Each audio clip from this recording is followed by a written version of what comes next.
Hello student, welcome back to the learning platform. मैं दिलीप कुमार आप सभी का आपके अपने द लर्निंग प्लेटफॉर्म परिवार पर हार्दिक अभिनंदन करता हूं। आज की इस वीडियो में हम क्लास 10 का एक जानदार और शानदार टॉपिक देखने वाले हैं जिसका नाम है कोऑर्डिनेट ज्योमेट्री।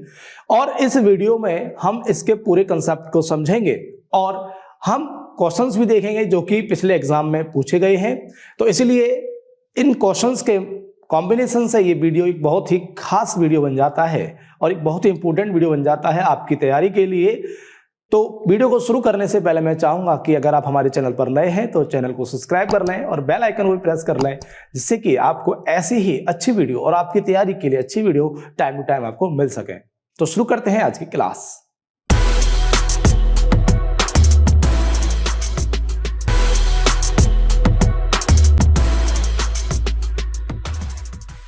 तो हम कोऑर्डिनेट ज्योमेट्री को जानते हैं कि कोऑर्डिनेट ज्योमेट्री होती क्या है। कोऑर्डिनेट ज्योमेट्री डेफिनेशन है a system of geometry where the position of points on the plane is describe using an ordered pair of number.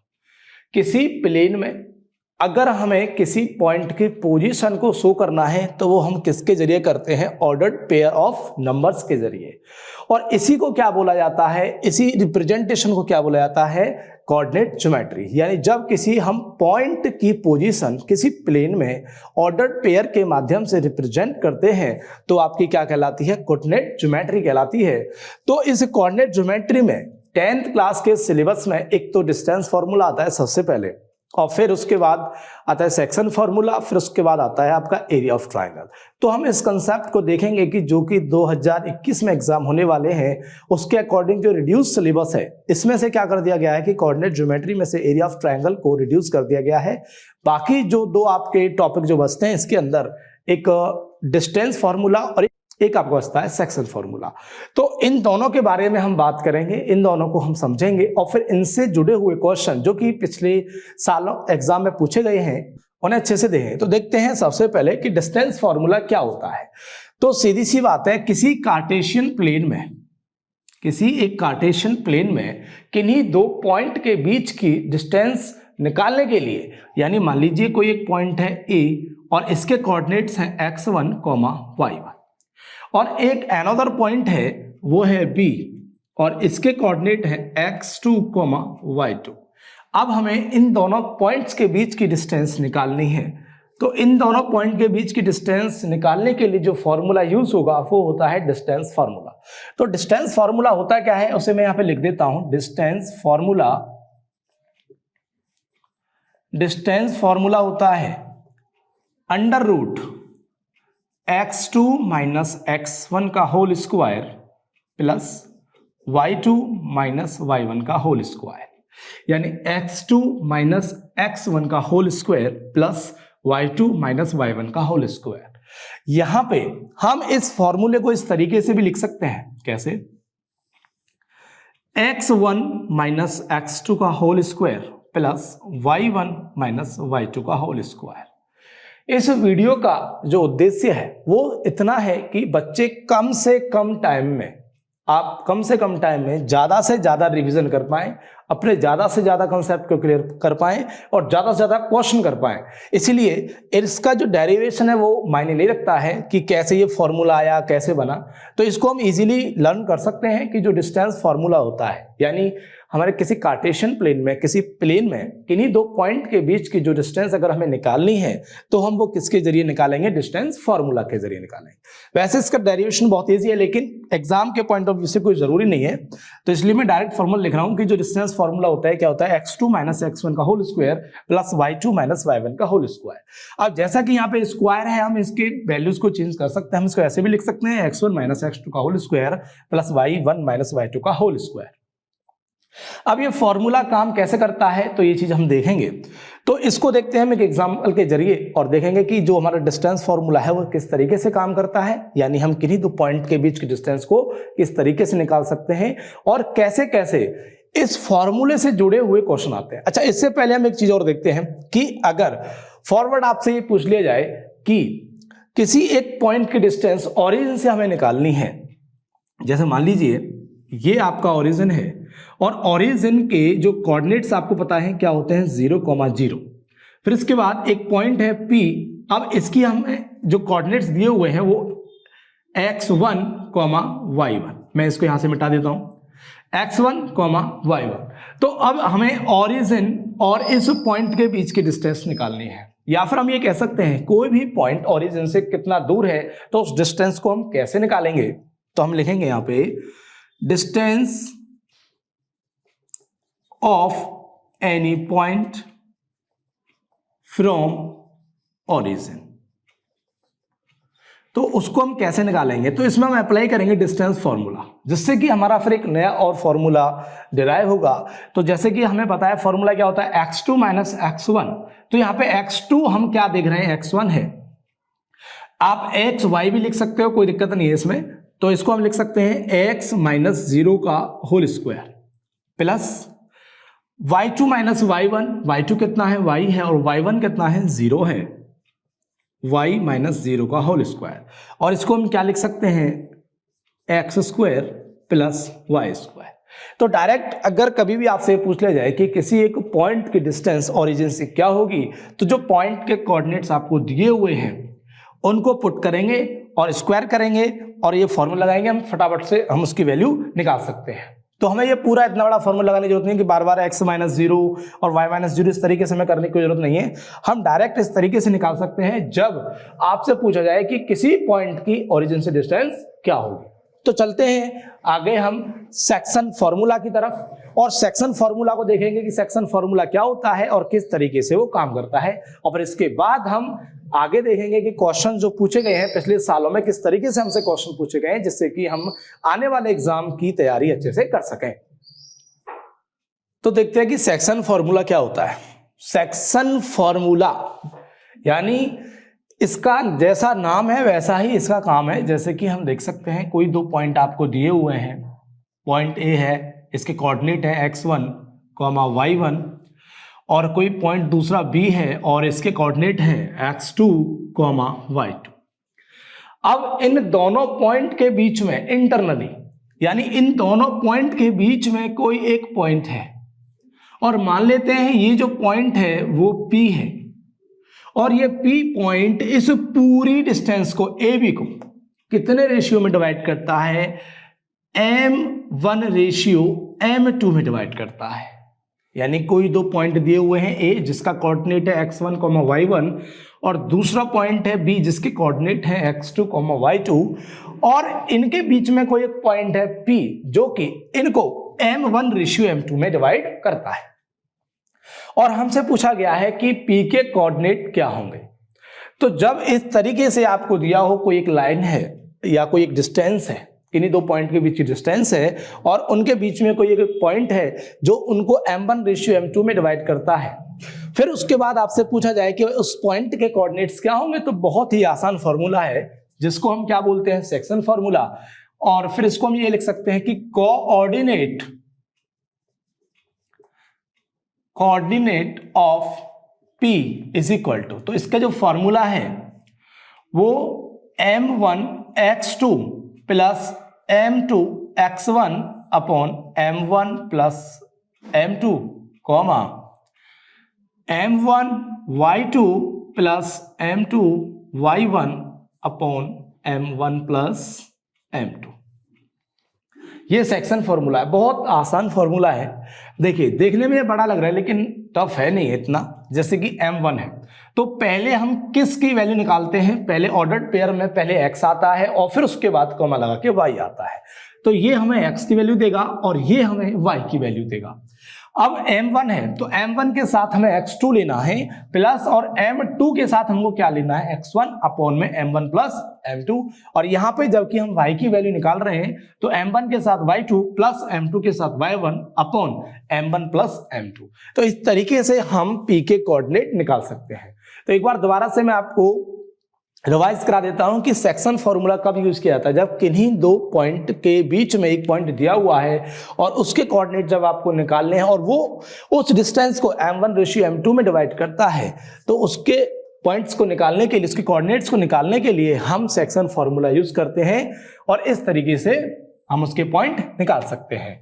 तो इस फॉर्मूले को यूज करके हम निकाल सकते हैं। अब एक बात यहां पे आती है कि मान लीजिए यही पॉइंट ले लेता हूं, इसी डायग्राम को लेता हूं, ए बी है और पी है, इसके coordinate x1 y1 and x2 y2। जो P है वो मिड पॉइंट है। इफ, यहां मैं लिखता हूं, if P is the mid point of AB। यहां मान लीजिए जो P है वो AB का मिड पॉइंट है, तो हम P के कोऑर्डिनेट कैसे निकालेंगे? यूज हम सेक्शन फॉर्मूला ही करेंगे। लेकिन यहां पे क्या होगा, यहां मिड पॉइंट का फॉर्मूला एक डिराइव होगा एक अलग से, जो कि इससे छोटा फॉर्मूला होगा, और मिड पॉइंट के लिए हम उसे तुरंत अप्लाई करेंगे और वहां लगा सकते हैं अगर मिड पॉइंट दिया हुआ है उस कंडीशन में। तो रेशियो क्या होगा? देखिए, जो मिड पॉइंट होता है वो उस लाइन सेगमेंट को 2 इक्वल पार्ट्स में डिवाइड करता है। मान लीजिए अगर ये M1 होगा तो ये भी M1 ही होगा, क्योंकि दोनों जो होंगे, जो रेशियो होगा वो कैसा होगा? इक्वल होगा। जब M1 रेशियो M1 ही है तो हम इसको क्या लिख सकते हैं? 1:1। यानी जो मिड पॉइंट होता है किसी भी लाइन सेगमेंट को इक्वल पार्ट्स में डिवाइड करता है, जो कि 1:1 में डिवाइड करता है। और इसको हम सेक्शन फॉर्मूला यूज करके इसके फॉर्मूले को बनाएंगे किस तरीके से, देखिए। तो हम कह सकते हैं if point is the mid point of AB, so then coordinate of midpoint is equal to M1 कितना है? 1 दिया हुआ है, इंटू x2 प्लस M2 भी 1 है, into x1 upon M1 plus M2 means that 1 plus 1, comma M1 1 है और जो y2 है y2 रहेगा, प्लस M2 1 है और जो y1 है y1 रहेगा, अपॉन 1 प्लस 1। और इसको हम लिख सकते हैं क्या? x2 plus x1 upon 2, comma y2 plus y1 upon 2। अच्छा जी, और इसको हम क्या लिख सकते हैं? इसको हम ये लिख सकते हैं x1 प्लस x2, क्योंकि प्लस में इधर उधर हम लिख सकते हैं 2, coma y1 plus y2 upon में 2। तो किसी दो पॉइंट के बीच में उनका मिड पॉइंट अगर हमें दिया हुआ है तो उसके कोऑर्डिनेट हम कैसे निकाल सकते हैं? इस फॉर्मूले से x1 plus x2 upon 2, y1 plus y2 upon में 2। तो चलते हैं हम क्वेश्चन की तरफ। तो क्वेश्चन नंबर फर्स्ट देखते हैं। If A and B are the point -6, 7 and -1, -5 respectively, then the distance to AB is. तो हमें क्या पूछ रहा है? इसमें हमको 2 पॉइंट दिए हुए हैं A एंड B, और फिर हमसे बोल रहा है कि देन डिस्टेंस टू AB, यानी AB की दुगनी डिस्टेंस हमसे पूछ रहा है। तो AB की दुगनी डिस्टेंस हम कब निकाल सकते हैं? जब हमें AB की डिस्टेंस पता होगी। और AB की डिस्टेंस हम कैसे निकाल सकते हैं? तो पहले मैं इन पॉइंट्स को लिख लेता हूं। पॉइंट A, ये पॉइंट A है और इसके कोऑर्डिनेट कितने हैं? -6, 7, और ये पॉइंट B है, इसके कोऑर्डिनेट कितने हैं? -1, -5। और हमें निकालनी क्या है? हमको 2AB की डिस्टेंस बतानी है कि कितनी होगी। तो 2AB की डिस्टेंस बताने से पहले हमें क्या पता होना चाहिए कि AB की डिस्टेंस कितनी है, और जब AB की डिस्टेंस हमारे पास होगी तो उसमें हम 2 का मल्टीप्लाई करके 2AB हम निकाल लेंगे। तो जैसा कि आपको पता है, जब कोई 2 पॉइंट आपको दिए हुए हैं और उनके बीच की डिस्टेंस आपको निकालनी है, तो वो हम किस फॉर्मूले से निकालेंगे? डिस्टेंस फॉर्मूले से निकालेंगे। तो यहां पे मैं डिस्टेंस फॉर्मूला लिख लेता हूं। Distance is equal to x2 minus x1 या x1 माइनस x2, जैसा आपको अच्छा लगे। x1 माइनस x2 लिख लेता हूं मैं, whole square, plus y1 minus y2। इसके बाद डिस्टेंस किसकी निकालनी है? आपको AB की डिस्टेंस निकालनी है। तो AB is equal to x1 कितना है? -6, और फिर माइनस है, ठीक है, माइनस, और x2 कितना है? -1। तो -1 और माइनस, तो माइनस माइनस प्लस का होल स्क्वायर, प्लस y1 कितना है? 7, माइनस और y2 कितना है -5, और -5 और यहाँ ऑलरेडी माइनस है तो माइनस माइनस क्या हो जाएगा plus whole square is equal to -6 + 1 तो माइनस का 5 का स्क्वायर क्या होगा 25 प्लस 7 + 5 कितना होगा 12, और 12 का स्क्वायर कितना होगा 144, और जब हम इसको टोटल करेंगे तो कितना होगा 169, और इसका स्क्वायर रूट कितना होगा 13 यूनिट। ए बी हमारे पास है 13 यूनिट और हमको निकालना क्या है 2ab, therefore 2ab is equal to 2 × 13 यानी 26 यूनिट। तो इस तरीके से हम डिस्टेंस फॉर्मूला का यूज करके इस तरीके के क्वेश्चनों को सॉल्व कर सकते हैं। तो चलते हैं अगले क्वेश्चन की तरफ। क्वेश्चन नंबर 2 देखते हैं। Prove that the point 3, 6, 4 and -1, 3 are the vertices of a right angled isosceles triangle. हमको किसी एक ट्रायंगल के 3 पॉइंट दिए हुए हैं, तो मान लेते हैं जो पॉइंट्स हैं यानी जो ए बी सी हम ले लेते हैं। कोई एक ट्रायंगल है ए बी सी और उसके पॉइंट क्या है 3, 6, 4 एंड -1, 3, और हमको ये क्या शो करना है, हमको ये प्रूव करना है कि जो ये कोऑर्डिनेट्स हैं, जो ये पॉइंट्स हैं, वो आइसोसेलेस राइट एंगल ट्रायंगल के हैं। मतलब कि ट्रायंगल आइसोसेलेस भी है और ट्रायंगल राइट एंगल्ड भी है। तो राइट एंगल ट्रायंगल कब होता है जब हाइपोटेनस का square is equal to base square plus perpendicular square हो। तो देखिए हम कैसे करेंगे। तो उसके लिए हमें क्या चाहिए, सबसे पहले हमें ट्रायंगल की साइड चाहिए हो। तो साइडों को देख के हम बता सकते हैं अगर ट्रायंगल की 2 साइड इक्वल है तो वो ट्रायंगल कैसा होगा, आइसोसेलेस ट्रायंगल होगा। और फिर हम क्या करेंगे कि जो सबसे बड़ी साइड होगी उसका स्क्वायर करेंगे और बाकी अदर 2 साइड का स्क्वायर करेंगे फिर, और उसका जो सम है 2 साइड्स का जो सम है वो बड़ी वाली साइड के स्क्वायर के इक्वल आना चाहिए। तो देखिए कैसे करते हैं इसको। तो इसका सॉल्यूशन करते हैं। तो मान लीजिए ए के कोऑर्डिनेट 3, 0, बी 6, 4 एंड सी -1, 3। तो हम डिस्टेंस निकालने के लिए किस फॉर्मूले का यूज करेंगे, डिस्टेंस फॉर्मूला का यूज करेंगे। तो डिस्टेंस फॉर्मूला पहले मैं लिख लेता हूं यहां पे। डिस्टेंस फॉर्मूला क्या है, डिस्टेंस फॉर्मूला x1 - x2 का स्क्वायर प्लस y1 - y2 का square.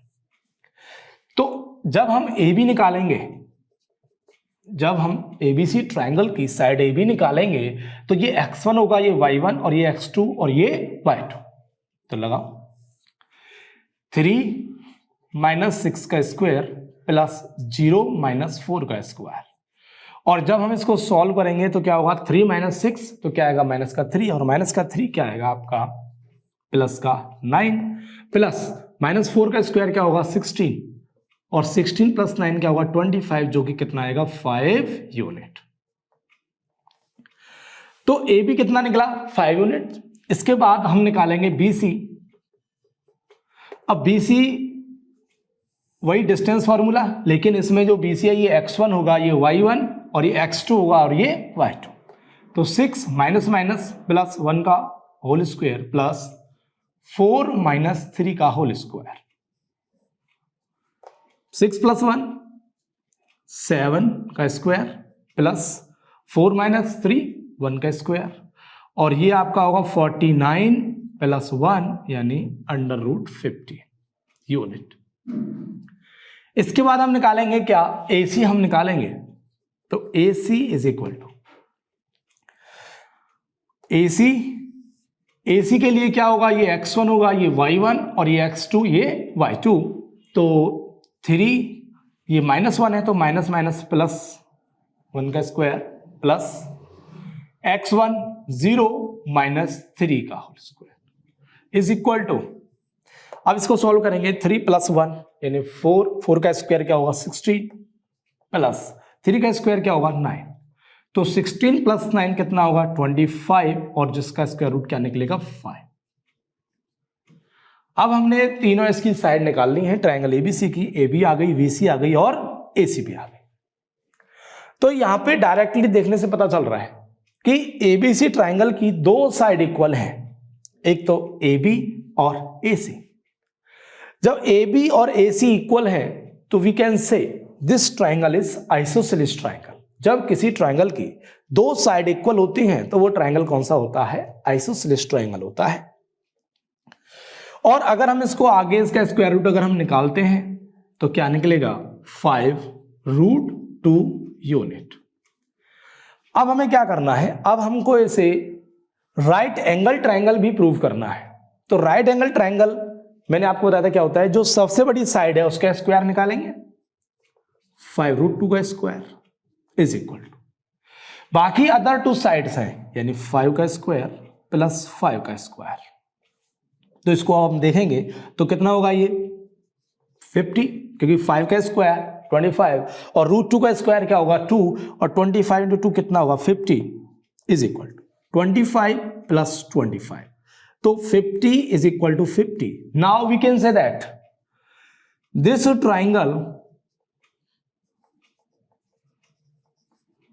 triangle is isosceles triangle because its two sides are equal, and this triangle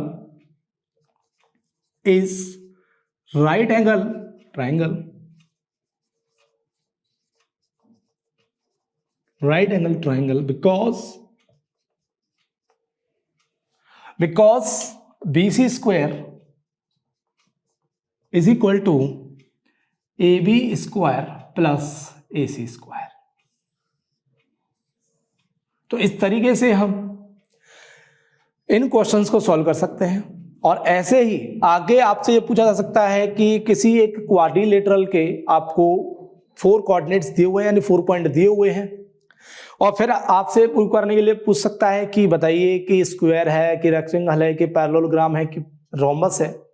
जब तक आपको ट्राइंगल और क्वाड्रिलेटरल की प्रॉपर्टी के बारे में नहीं पता होगा तब तक आप इस तरीके के क्वेश्चन को सॉल्व नहीं कर सकते हैं।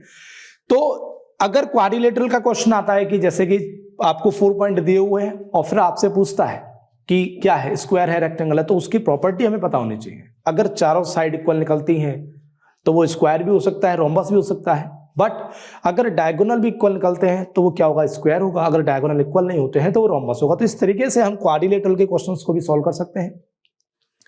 और इस तरीके से ये पूछ सकता है कि 3 पॉइंट्स हैं किसी ट्रायंगल के और बताइए कि ये ट्रायंगल कौन सा ट्रायंगल है, आइसोसेलेस है, स्केलन है या इक्विलेटरल ट्रायंगल है। तो जैसे उसकी जो साइड निकल के आएंगी, अगर तीनों साइड इक्वल निकल के आती है तो we can say that this triangle is equilateral triangle. जैसा कि यहाँ पे देखा हमने कि 2 साइड इक्वल है, तो ये कौन सा ट्रायंगल है, आइसोसेलेस ट्रायंगल है। और अगर कोई भी साइड इक्वल नहीं आती है, all sides are different in a triangle, then triangle is scalene triangle. तो इस तरीके से जब तक हमें ट्रायंगल और क्वाड्रिलेटरल की प्रॉपर्टीज के बारे में क्लियरली नहीं पता होगा, अच्छे से नहीं पता होगा, तो इस तरीके के क्वेश्चन को हम सॉल्व नहीं कर सकते हैं। तो आज की वीडियो में बस इतना ही। बाकी जो हमारे नेक्स्ट क्वेश्चन होंगे और डिस्टेंस फार्मूले से भी और कुछ क्वेश्चंस रहेंगे, और बाकी जो हमारा बचा हुआ फार्मूला है, जो सेक्शन फार्मूला, उसके भी क्वेश्चन हम अगले पार्ट में देखेंगे। तो आज की वीडियो में बस इतना ही, और अगले पार्ट को देखना ना भूलें, जिससे कि आपकी कंप्लीट तैयारी हो सके और आप अच्छे से इस टॉपिक के बारे में जान पाएं। तो मिलते हैं अगली वीडियो में। आज की वीडियो में बस इतना ही। Have a nice day and thank you.